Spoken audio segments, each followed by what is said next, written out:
9 April 2022 کو جہاں پاکستانی تاریخ کے سیاہ باب کا آغاز کیا گیا تو وہیں پاکستانی عوام نے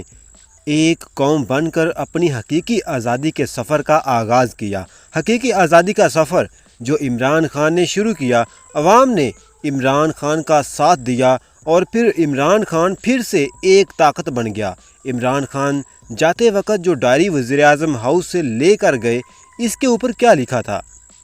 تو مجھے جو جواب دینے والا شخص تھا اس نے یہ کہا کہ اس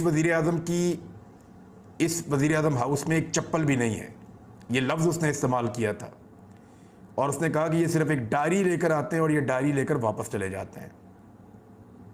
ان کی ڈائری کے اوپر انہوں نے ایک صفحہ رکھا ہوا ہوتا تھا، ایسے خالی صفحہ اوپر نا، تو اس صفحے کے اوپر لکھا ہوتا تھا، ڈائری کے اوپر انہوں نے اس لیے رکھا ہوتا تھا کہ وہ نہیں چاہتے تھے کہ کوئی پڑھے اس پہ کیا لکھا ہوا ہے، اس پہ خادم مدینہ لکھا ہوا ہوتا تھا۔ 1 سال مکمل ہونے پر آج سوشل میڈیا پر حکومت کے خلاف ٹرینڈ چل رہے ہیں اور اسی طرح یہ دن تاریخ میں یاد رکھا جائے گا۔